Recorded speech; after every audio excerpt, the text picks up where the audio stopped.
দুই বাংলার জনপ্রিয় অভিনেত্রী জয়া আহসান আবারও আলোচনায়। সম্প্রতি এক পডকাস্টে তিনি খোলামেলা মন্তব্য করেছেন বাংলাদেশের চলচ্চিত্র অঙ্গন নিয়ে। জানিয়েছেন নিজের নিবেদন থাকা সত্ত্বেও তাকে সঠিকভাবে ব্যবহার করা হয়নি এই দেশের পরিচালকদের হাতে। জয়া বলেন, যে পরিচালকদের জন্য সবসময় হাজির থেকেছি তারা আমাকে সঠিকভাবে ব্যবহার করেননি। বাংলাদেশে একটা প্রবণতা আছে, পরিচালকের বান্ধবী বা স্ত্রী অনেক সময় নায়িকা হন। এটা আমার পক্ষে সম্ভব নয়, আর এ কারণেই আমি কর্নার হয়েছি। অভিনেত্রীর মতে, বাংলাদেশে অনেক পরিচালক এখনো নারীকে কেন্দ্র করে কাজ করতে ভয় পান, করলেও সেখানে স্থান পায় তাদের ঘনিষ্ঠজন বা মেগাস্টাররা।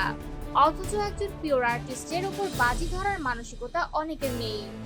তিনি আরো বলেন, আমি এতটা নিবেদিত থেকেও যখন কাজ পাচ্ছিলাম না তখন কষ্ট পেয়েছি, কিন্তু শিল্পের প্রতি ভালোবাসা থেকেই কলকাতায় গিয়েছিলাম। সেখানে বাইরের একজন শিল্পী হয়েও আমি সম্মান পেয়েছি, ভালো চরিত্র পেয়েছি, আমাকে কেন্দ্র করেই গল্প লেখা হয়েছে। কলকাতায় পা রাখার পর জয়া আহসান প্রমাণ করেছেন প্রতিভার কোনো সীমানা নেই। একের পর এক সফল চরিত্রে নিজেকে আলাদা উচ্চতায় নিয়ে গেছেন তিনি। আলোচনায় আসে বলিউডের কথাও। করণ জোহরের ধর্মা প্রোডাকশনের ছবিতে অভিনয়ের প্রস্তাব পেয়েছিলেন জয়া।